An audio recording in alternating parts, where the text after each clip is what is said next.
Welcome to Rise and Shine Daily Business Tech Boost with me, Charly Leetham. If you're a small business owner looking to simplify technology and get real, actionable advice from someone with 35 years of IT experience, you're in the right place. Every episode, I'll dive into tools and systems like email, CRM, marketing and tracking, and break them down into bite-sized tips you can use right away. Your time is valuable, so let's get straight to the point. It's time to work smarter, not harder.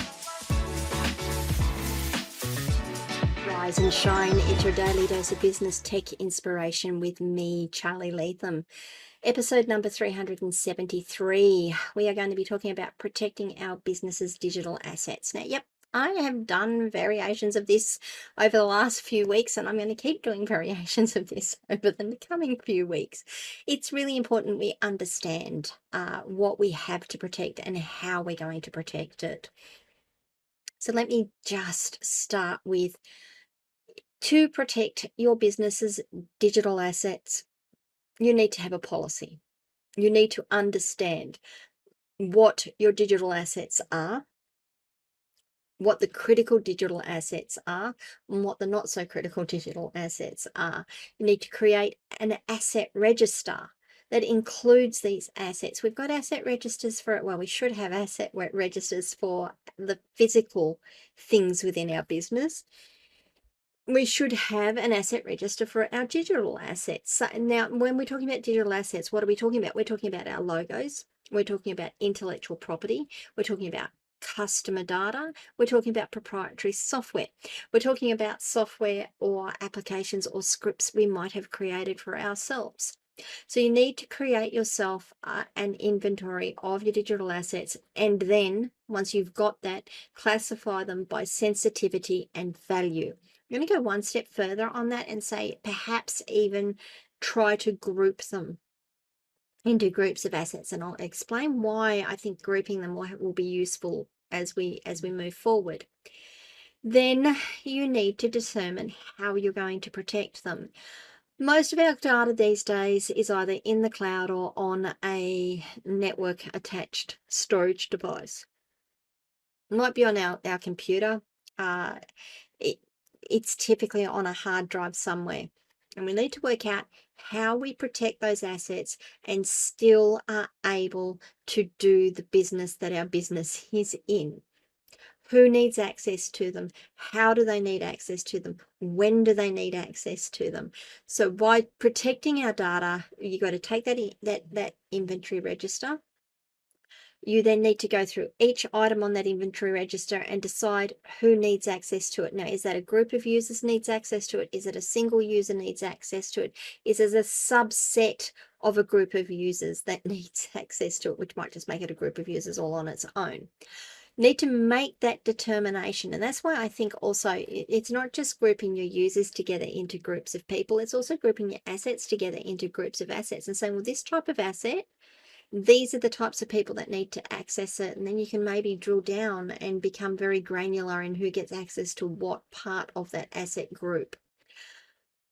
Once you've got that, that makes implementing role-based access controls on your digital assets, on the software, on the things that you have in your cloud storage so much easier. Much more easier than going, I don't know who needs access to this because I don't know what it is. I don't know how it's classified. I don't know what the risk is of if this leaks out into the real world or into the big wide world. So by getting that asset register together, by then defining what types of users get access to what types of resources, you can then go through your cloud setup, your digital setup, and determine based on roles who gets access to what type of asset. This is going to take you a little bit of time because you've really got to sit down and think about it, and you really need to understand what the role-based access controls allows and don't allows. And you might need to do a bit of troubleshooting and a bit of testing to see whether you get that right or not. Because sometimes you might need to tweak the settings so that, oh, no, that group of users doesn't need it, but this group of users does, or this one user in this group is the only person that needs to have access to that. Once you've done that and you've got it out there and running, and people are able to do their jobs and they're not being hindered by the fact that they can't get access to assets that they need to get access to, you then need to go into your maintenance mode. And your maintenance mode is regular monitoring and auditing of the assets. Once this is running, you do need to go through and monitor who is accessing what. Now, whether that is doing it on a weekly basis, a daily basis, a monthly basis, a quarterly basis, that's entirely up to you. There are tools like data loss prevention software. Well, there's tools called data loss prevention software tools that track and protect digital assets. You should be able to employ those out into your organization. And even if you don't go to putting like a specific tool on, you should be able to go through your logs and see who's accessing these assets, where they're being copied to, whether they've been copied out or moved around. And you also then need to go back through your register and make sure that you have updated it for any new assets that have been added to the system, and any assets that have been removed are taken off or archived out and put into a different part of the asset register. You should probably have some history on that, I think.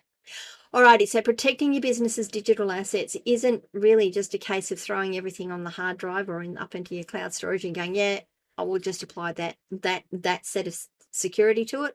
It really is about understanding what your assets are, what the risk of those assets, those types of assets being exposed in the real world is to you, setting up role-based access control so that only authorized users can access the assets that they need, and then monitoring and re-auditing the assets as you go along.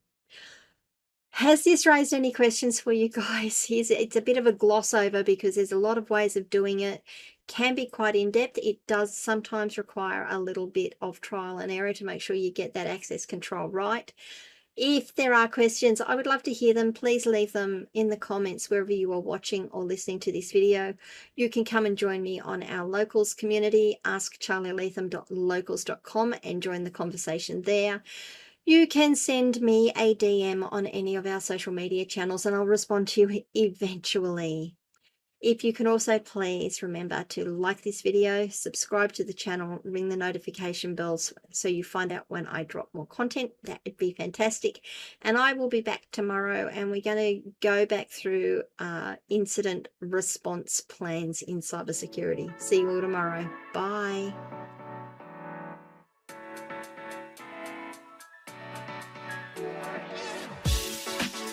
Hey there, thanks so much for tuning in to Rise and Shine, your daily business tech boost. I hope today's episode gave you some actionable insights that will make your business tech work smarter for you. If you found value, be sure to subscribe, leave a review, and share it with other small business owners who could use a daily boost. For more tips, tools, and resources, visit www.askcharlyleetham.com. Until next time, keep rising, keep shining, and let's make tech simple together.